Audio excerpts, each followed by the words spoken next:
Put yourself in the mind of a child trying to figure out why they feel the way they do. It must be terrifying. Giving them the support they need takes teamwork and partnership. It takes organizations like Regents and Trillium working together to make that journey a little less painful. For generations, Regents and Trillium have been rooted in the same mission, improving the health of Oregonians. We're proud to sponsor tonight's event, and we're proud to support Trillium because their pursuit of mental and behavioral health care is critical for our state's families and children.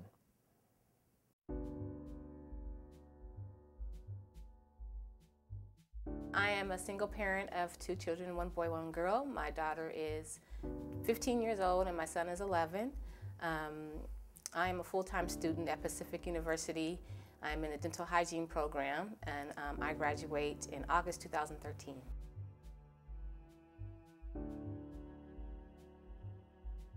I was looking for help for Antonia because there's lots of things going on at home with her brother and with myself being a single parent dealing with her brother's issues.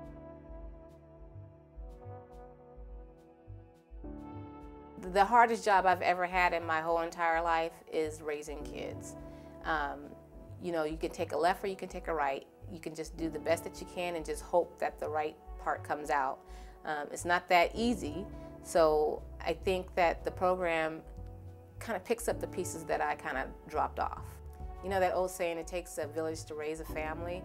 It's very true. You know, we can't always do things on our own. Everybody can always use help. I know I did, and I got the help. It made things better.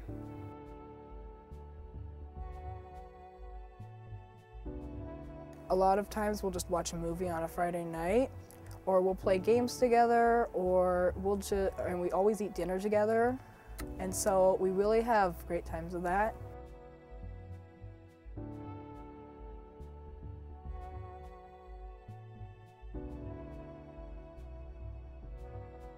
It was really hard when Nathan had to go to the hospital and then to go to a subacute facility.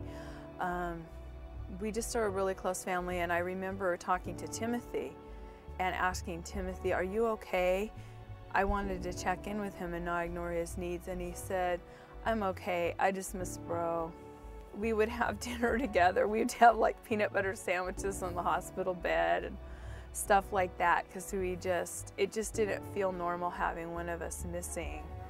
Nathan has been diagnosed officially as having OCD, obsessive compulsive disorder, and Asperger's syndrome, which are both hard, and together it makes it hard for him to refocus when he's having intrusive thoughts.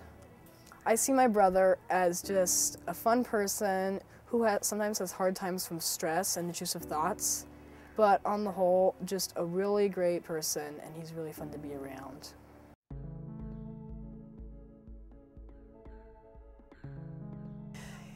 It's so rare to have somebody who can come to your house and do therapy with you in your child's home environment and see things the way they really are instead of in an office.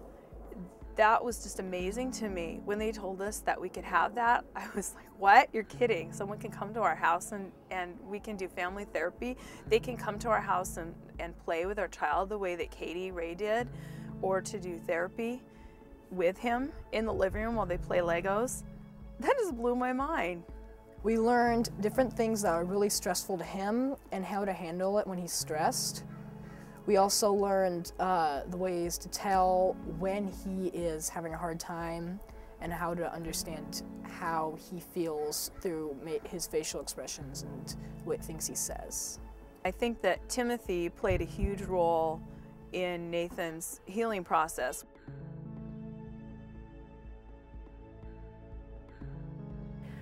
Music, where do I start? Music just, for me, like some people are, you know, runners and they'll run forever and ever, and they'll say that they kind of lose themselves in that. For me, music does that.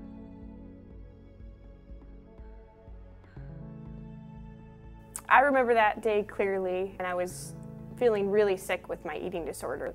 I was diagnosed with anorexia, and I had been cutting a lot and doing self-harm.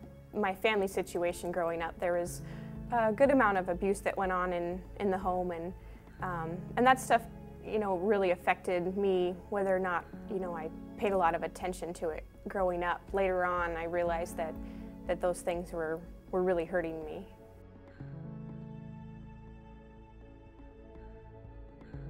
When I was at the farm home, I learned a lot about me and about, you know, the person who I was, who I am, and, you know, who I can become. And I really learned the beauty of life and what it means to live. You know, I learned that, you know, I can love myself, and when I do that, you know, I can better love the people who are around me. And I learned that safety is such a blessing, you know, just to know that I'm safe, to know that I can be safe with myself, and it's an amazing feeling to have those things. To people who are really struggling, you know, specifically, you know, girls or, you know, whoever, mental health challenges, whatever's going on in your life, just never ever give up. I can't describe how much it is worth it to keep going, to just move along, to accept the help from people, you know, around you, and to just know that it'll be okay, and when it is, it'll be more than okay. He has a lot of strength and character, as well as personality.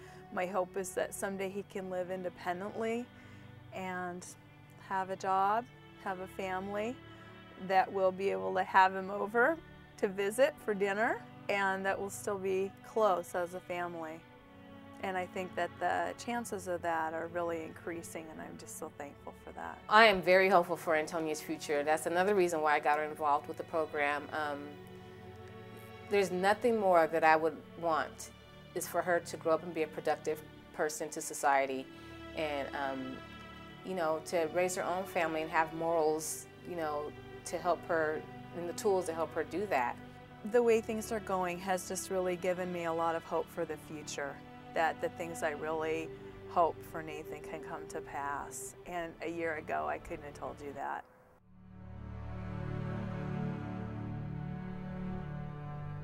When I was at the farm home, I kind of adapted this quote that I had heard, you know, it says, "Life is not about surviving, it is about living."